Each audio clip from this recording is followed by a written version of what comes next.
Welcome back to the Short Game Podcast. It is Thursday, March 12th.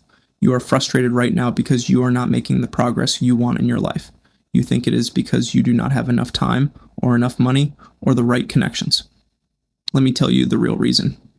It is because you gave yourself a plan B. You have a safety net, and that safety net is exactly what is making you weak. When you know you can always just fall back into your comfortable job, or your comfortable relationship, or your old habits, you will never fight at 100% capacity.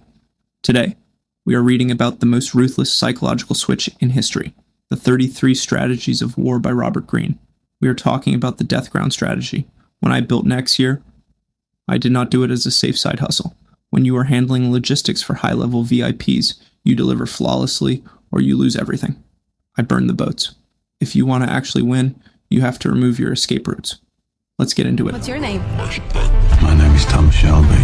My name is Maximus Decimus Meridius. King Ragnar. That is my name. Yo soy Pablo Emilio Escobar Gaviria. I'm Batman. This is Jon Snow.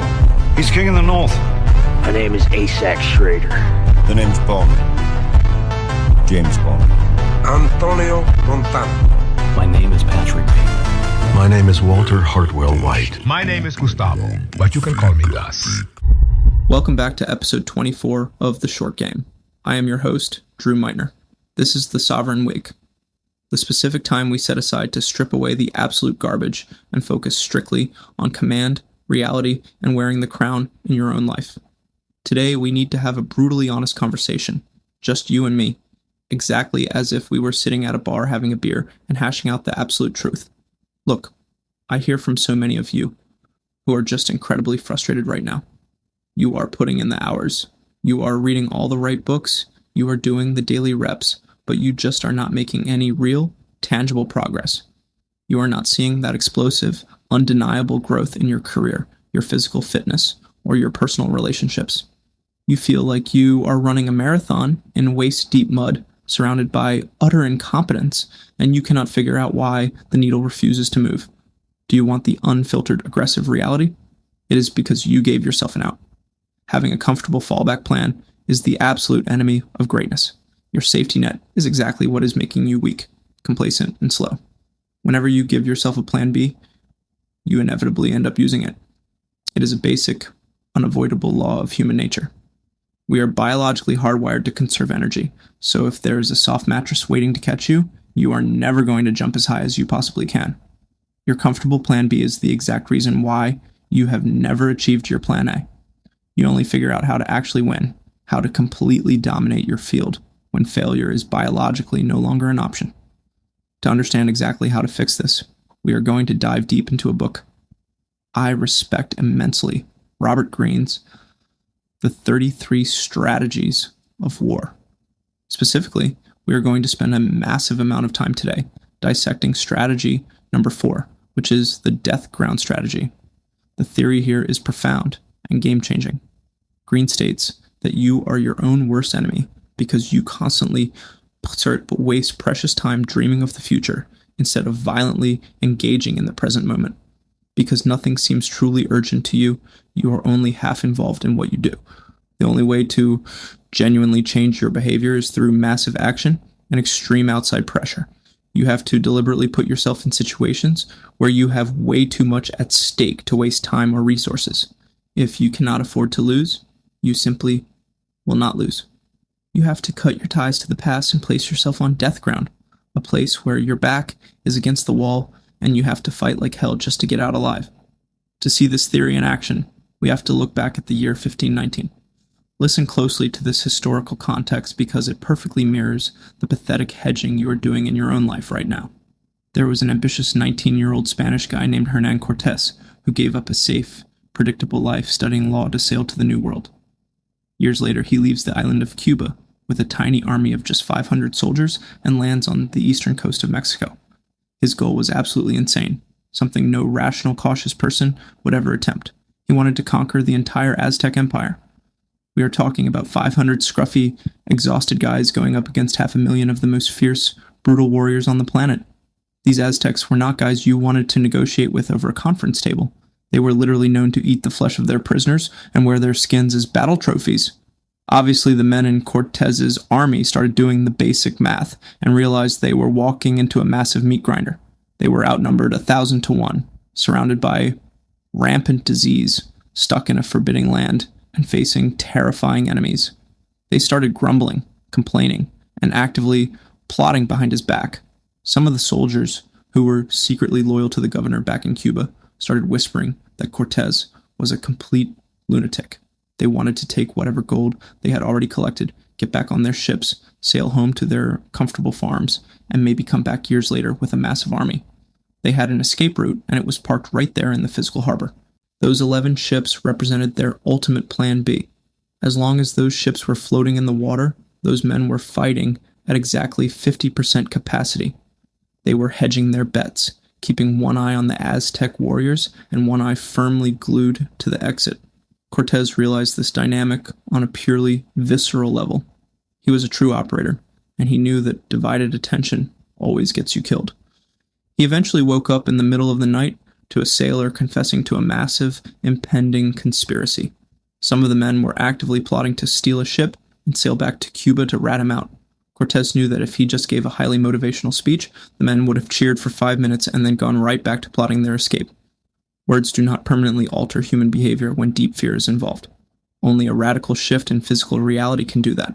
He knew that as long as his men had a safety net, they were completely divided in heart and mind. They were never going to fight with the terrifying, unstoppable energy required to conquer an entire empire.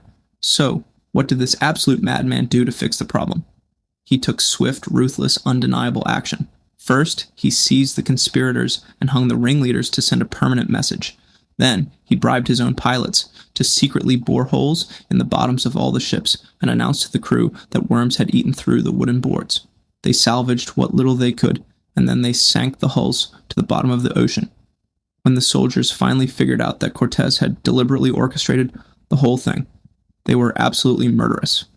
They wanted to tear him apart, limb from limb. But Cortez stood before them and laid out the brutal new reality.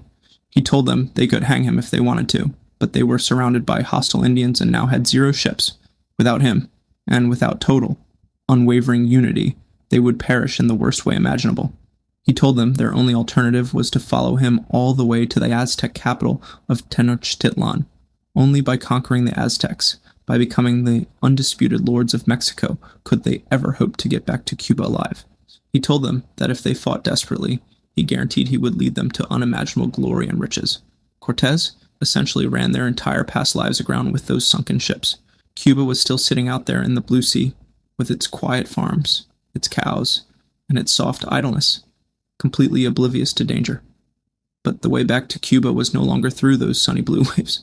The only way back home was through the Aztec court, which had to be conquered by absolute unflinching force. He literally burned the boats, destroying their only crutch. He removed the safety net forever. When the ship sank, the psychology of the entire army shifted in an instant. They were no longer looking backward toward the sea. They were forced to look forward toward the mountains and the empire that awaited them. And the result of this extreme psychological pressure was absolutely miraculous. The grumbling immediately disappeared. The self-interest, the whining, and the greed vanished into thin air. With death staring them right in the face, these 500 guys fought with absolute, terrifying ruthlessness. About 2 years after the destruction of those ships, Cortez and his tiny army laid siege to the capital and conquered the entire Aztec empire. That is the undeniable power of the death ground. When you are backed against a wall and must either win or die, your brain rapidly rewires itself to find a way. This is not just some isolated freak occurrence from the 16th century either. The great Chinese strategist Sun Tzu wrote about this exact same concept over 2,000 years ago. Sun Tzu argued that listening to speeches, no matter how rousing or motivational, is way too passive to have an enduring effect on human beings. It does not permanently change behavior. He said you have to deliberately station your soldiers on death ground, a place where they are backed up against a mountain or a river with absolutely no escape route. Without a way to retreat, they fight with double or triple the spirit because death is viscerally present. There is a famous historical story about the ancient Chinese general Han Xin. He deliberately ordered his men to draw up their battle ranks, with their backs right up against a rushing river. His own generals thought he was a complete idiot. They cited the traditional military manuals that clearly state you should keep bodies of water in front of you. But Han Sen knew his army was just a bunch of random guys rounded up from the local marketplace. They were not highly trained, disciplined killers. He told his generals that if he had left them in a safe place with an easy escape route, they all would have run away at the very first sign of trouble. By putting them in a desperate, hopeless spot where they were obliged to fight for their own survival, they miraculously held their ground and won. The world is ruled by absolute necessity, my friends. People only change their behavior when they absolutely have to. They only feel true urgency when their lives or their livelihoods depend on it. Look at how this applies psychologically, well beyond the literal dirt of the battlefield. Robert Greene also talks about the Russian writer Fyodor Dostoevsky. Back in 1849, Dostoevsky was a young, somewhat lost radical who got arrested by the Tsar's secret police. He was sentenced to death by a firing squad for his political beliefs. They marched him out into a freezing square in St. Petersburg in the dead of winter. They tied the first 3 prisoners to the posts. They pulled the execution hoods over their heads. Dostoevsky was standing right there in the front row, waiting for his turn to take a bullet to the chest. He was staring at a golden church spire, watching the sunlight bounce off it, realizing he was about to pass into darkness forever. He made a solemn vow right then and there. He told himself that if he somehow did not die, his life would seem like an endless eternity, and he would never waste another single second. At the absolute last possible second, a carriage galloped into the square carrying a pardon from the Tsar. It was all just cruel, staged theater, designed to terrorize the prisoners, and they immediately shipped him off to Siberia for 4 years of brutal hard labor. But that mock execution was a profound, psychological death ground for him.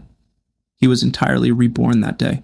Dostoevsky realized that when you face the absolute void, everything trivial falls away. He stopped caring about the petty salon politics and the minor criticisms of his peers. He only cared about producing monumental work before his clock ran out. When he finally got out of prison and was allowed to write again, he did not just casually write when he felt mildly inspired. He wrote like an absolute madman, churning out towering masterpieces like Crime and Punishment, because he operated with an intense, burning feeling of urgency. He placed himself on a psychological death ground every single day. He realized that the illusion of limitless time is a deadly curse. It creates a massive lack of seriousness in everything we do. When you think you have forever to accomplish your goals, you pass your days half awake and half-hearted. You have to treat your time like it is rapidly running out, because it actually is. Now, let us connect the dots. Let us bridge the gap from Robert Greene's historical battlefields and Russian authors to our reality right here, right now. This brings us to our second core value today, which is the operator reality. I am going to use my own company, NexYear, as the prime example here, but do not tune out if you are not an entrepreneur. This lesson applies universally, whether you are an employee trying to climb the corporate ranks, a student trying to master a discipline, or an athlete trying to go pro. When I started NexYear at 25 years old, I did not treat it like some cute little side hustle. I did not keep a safe, warm, comfortable corporate job with dental benefits while I casually tinkered with my startup on Sunday afternoons. That is spectator behavior, and in this crew, we are operators. I burned the boats. I cut off every single source of fallback income I had. I put myself in a position where if NexYear failed, I was going to be literally eating dirt. My day one crew and I, we committed to extreme loyalty and total victory, plain and simple. And let me tell you the absolute truth about the world of high-stakes logistics for VIPs. In my business, there is absolutely no plan B. When you are dealing with the most demanding clients on the planet, people who value their time and freedom above all else, you do not get to make pathetic excuses. When you are chartering flights or moving critical physical assets for billionaires, a minor miscalculation has cascading, disastrous effects. If my team drops the ball, it does not just cost money, it costs reputation, trust, and future freedom. We operate with a militant precision because we deliberately remove the cushion. You deliver the physical asset flawlessly, or you fail entirely. There is no partial credit in the real world. If a jet is not on the tarmac exactly when it is supposed to be, I cannot tell the client that I tried really hard. I cannot tell them I have a backup plan that will take 3 extra hours to execute. In that moment, failure is death. That immense pressure is exactly what creates the tycoon. That pressure forces you to anticipate every single variable, to negotiate with ruthless efficiency, and to demand that incompetence be permanently eradicated from your circle. If you want to build a team of absolute killers, you cannot give them an out. I am driving down the highway the other day, and I see these people just drifting between lanes, totally asleep at the wheel of their own lives. It makes me absolutely sick to my stomach. I hate bad drivers, but I hate passengers in the game of life even more. These are the exact same people who lie to your face, who tolerate massive incompetence, and who make life so much harder than it actually needs to be. When you operate without a net, you stop tolerating those bad drivers, dishonest partners, and lazy employees. You just do not have the margin for error anymore. You become sharp. You become incredibly dangerous. You become a true builder who actually finishes the building instead of just staring blankly at the blueprints. This transitions perfectly to our third core value today, which is the universal sovereign standard. This is exactly why we call it the Sovereign Week. A king does not hedge his bets on his own life. A king does not say he will defend the realm, unless it gets a little too hard, in which case he will just pack up and move to a nice condo in the next town over. A sovereign owns the ultimate outcome, no matter what happens. You must adopt this standard immediately, no matter what your specific arena is. If you are trying to get promoted at work, you cannot hedge your bets by doing just enough to not get fired. You have to take on the terrifying project that will either get you the executive suite or get you thrown completely out of the building. If you are trying to get in physical shape, you cannot keep the junk food hidden in the back of the pantry, just in case you have a bad emotional day. You have to throw every single piece of it in the garbage right now. If you are starting a company, you cannot keep your resume updated on LinkedIn just in case things go south. You have to completely eliminate your escape routes. You have to stop negotiating with your own internal weakness. We live in a modern culture that absolutely worships the safety net. We are constantly told by experts to diversify, to have backup plans, to not put all of our eggs in one single basket. And that is exactly why there is so much widespread incompetence everywhere you look today. That is why so many people are thoroughly miserable and entirely stagnant. They have padded their entire lives with so much emotional bubble wrap that they cannot even feel the ground beneath their feet anymore. You are suffocating your own massive potential with your endless backup plans. I want you to go look in the mirror today. I want you to be brutally, unflinchingly honest with yourself, just like you were talking to your best friend over that beer. Where exactly are you keeping a safety net hidden in your life right now? Where is that little escape hatch that you are secretly planning to use when things get incredibly tough? Is it a toxic relationship you will not leave because you are terrified of being alone? Is it a completely mediocre job you will not quit because the paycheck is just steady enough to keep you comfortably sedated? Find your safety net. Find it today.